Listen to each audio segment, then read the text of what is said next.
So let me now hand over proceedings to our moderator, Dr. Hettige. I wish you all an educational and informative seminar. Dr. Hettige, Chairman of Health and Nutrition Committee of the OPA, is a consultant family physician and honorary senior lecturer at Faculty of Medicine, University of Colombo. He is also a researcher and an inventor. He won the OneCast prestigious 5-star Doctor Award for the Southeast region for 2024. Please come.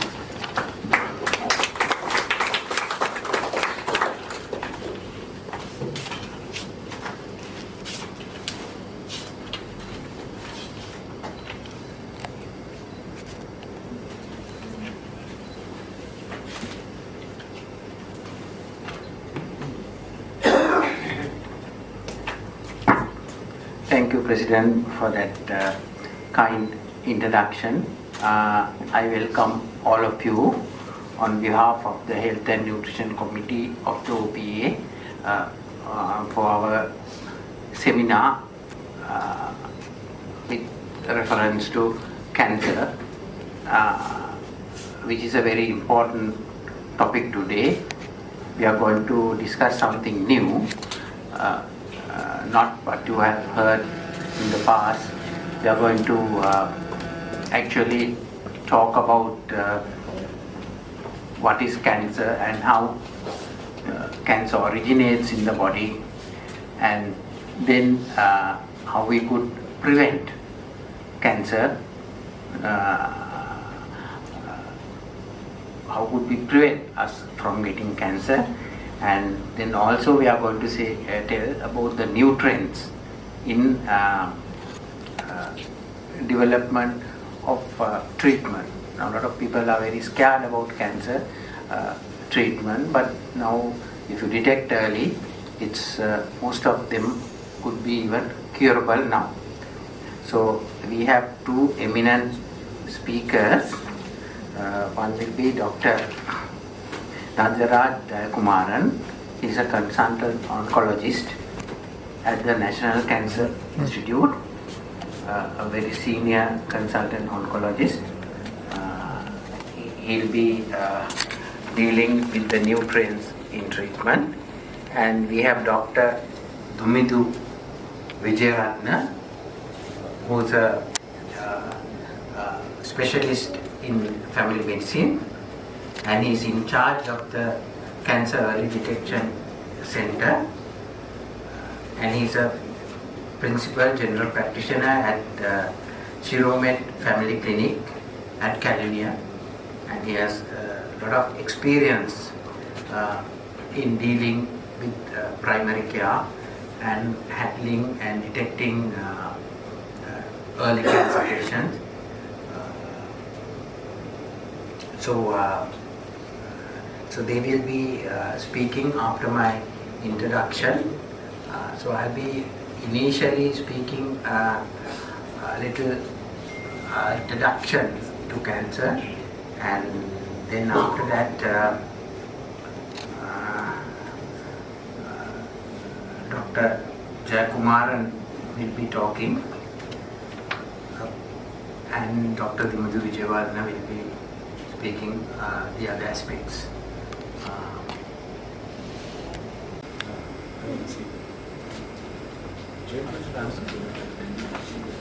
So this is our topic today.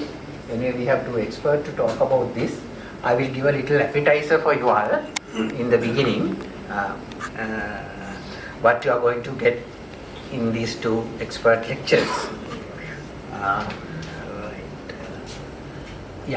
What is cancer? As you know, after heart disease, cancer is known to be the second most common cause of death.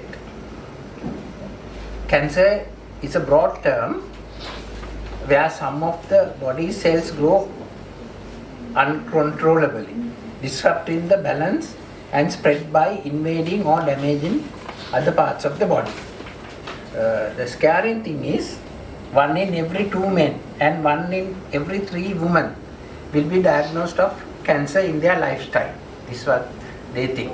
So all of us might get cancer, but I don't think we have to scare very much. If you detect early, we have a lot of new treatment options. As you all know, I'm just going to tell you what cancer is, right? It is actually uncontrollable proliferation of your cells. Normally our cells doesn't divide uncontrollably. There is a limit, right? After certain time the cell doesn't divide. It divides only up to a point that they want. In cancer, what happens is as you say, cancer tumor, there is uncontrollable, it divides and it also invades the surrounding tissue, right? Now say for example, if we cut ourselves, right, and the cells will divide and it will close the area where we got injured. It doesn't go beyond that. There is a control. But in cancer, there is no control. It goes on proliferating or growing, right? The important thing is not like normal benign. Now the difference between benign and the cancerous tumors, they metastatize, right? They can go from one place to another place. Normally cells doesn't break from their origin and go to another place because they are tied to each other. So in cancer cells, they can detach themselves and metastasize to organs by epithelial to mesenchyme transformation. There is a cell transformation. From that, they can metastasize from epithelial to mesenchyme transformation. When that happens, they can detach and go and get implanted somewhere else, and the cancer can grow. So that is the difference between benign tumors and cancer tumors.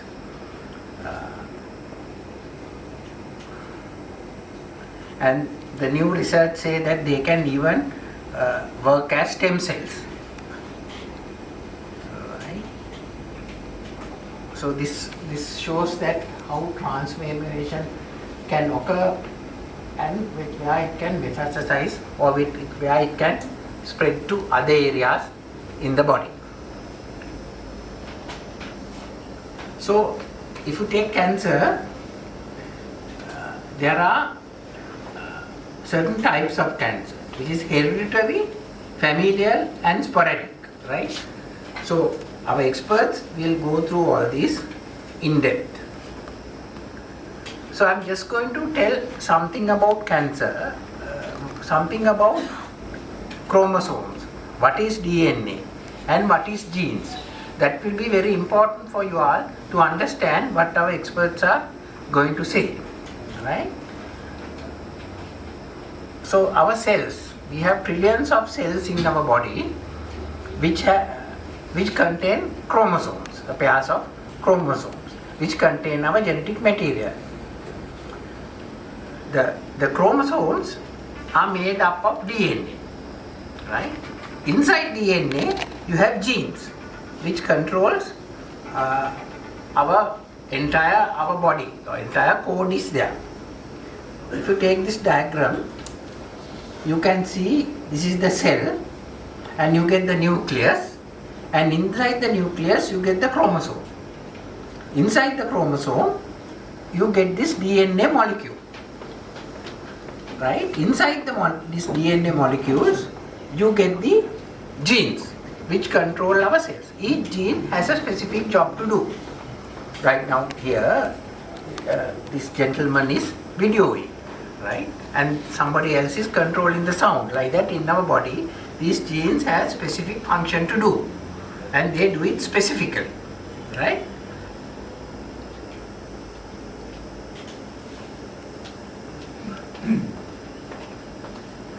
So, cancer arises from mutation of one of these genes. One of these genes in the nucleus changes. So, it's called a mutation. When it mutates, it changes. It doesn't work the normal way. So, then it can become a cancer. Right? Mutated genes that causes cancer called oncogenes.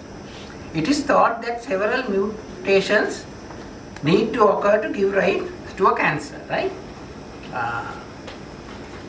If our body is unique, even if there are some mutations, it doesn't cause cancer. There are some protective mechanisms in the body, right? So if we take one of our cells, right, you can take it as a car. If you take one of our cells as a car, the car has brakes, accelerator and gases, right? So if our cell is going too fast, our cell has its own protective mechanism where it applies brakes, so it can stop, right?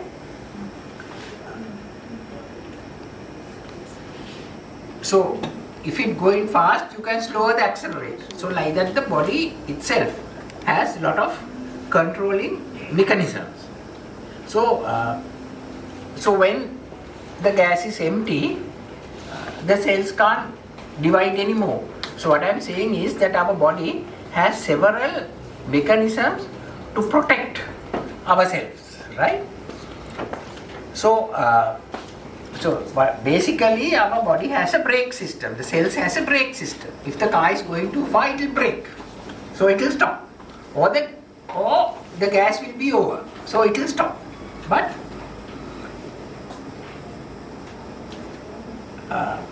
these genes are called tumor suppressors. So if there is a change in this tumor suppressor gene, then that will go on growing. So that is what that will happen. The one brake system in our cells will not be there. It will be altered, right?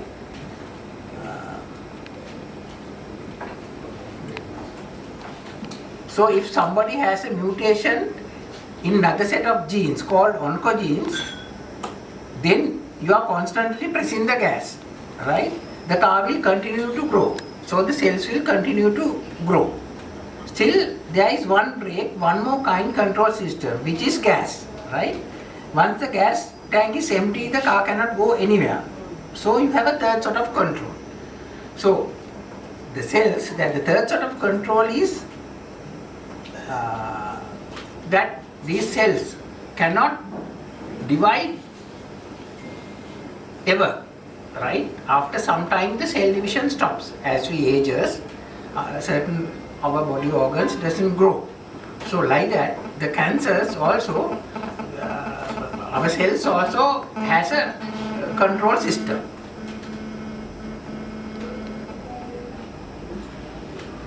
Right? Because after that, there will be cell death, right? There is a limit any cell can divide, right?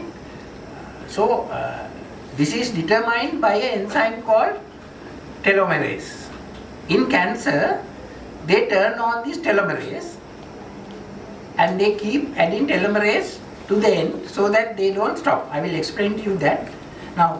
Now see, there is these are these telomere particles, right? When in normal time, when it divides, it becomes like this. So these telomeres become absent. So it cannot sort of divide anymore. It stops, right? It stops growth. So that's the normal way that the body controls overgrowth of cells. But in cancer, somehow this is overcome. The cancer cells see that these telomeres are continuously added to the chromosome, they continue growing, right? So therefore there are three major hurdles that a normal cell has to gain to become a cancer cell, right? Need to mature the tumor suppressor gene. There is a gene called tumor suppressor gene in our cells.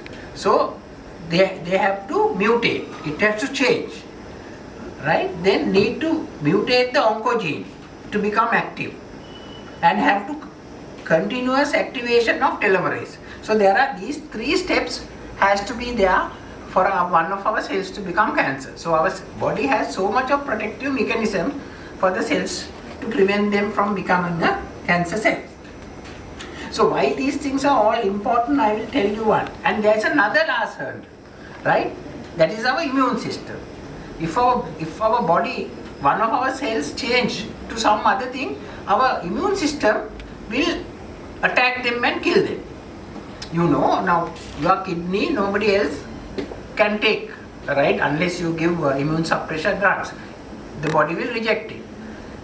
If you take a skin from your and put to my skin, it will get rejected. So same way, when a cell is turned to cancer, the body will automatically reject it because our immune system. So there is another system. But the cancer cells convince the immune cells not to kill them. So that is why they grow. That is why our immune system doesn't work. So our immune system doesn't recognize them as new cells. So they convince, don't kill me. You know, I am one of your friends, right? So but Professor Jim Allison now recently some time back, have invented this secret code, right?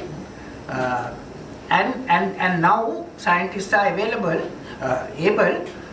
to block these signals, right? In new type of treatment. By doing that, he is able to make the immune cells kill the tumor cells, which made a huge impact. I am just trying to tell that these are the new things that is available in the treatment called immune therapy, right? If somebody has a melanoma, sometimes ago it's a death stage. Now due to immune therapy, they survive, right? And also now we have targeted therapy. Now those days we used to give only chemotherapy, right? Where general activity of cancer cells are suppressed. Now what they do is you give targeted therapy. We detect the cancer you have may be different from the cancer another person has. So what we do is we give target therapy. So we see what is the cancer you have, and then we give each medicine for each different person. So these new things are now available. Our experts will explain to you much more than this. So actually the future is bright, right? We don't have to get scared that we are going to get cancer. We have to detect them early and treat them early. So because if 1 in 3 are going to get cancer, it's something that we might most likely get it. So we can actually treat them adequately. So now I will invite I will invite Dr. Dumidu to give his talk on cancer prevention and early detection.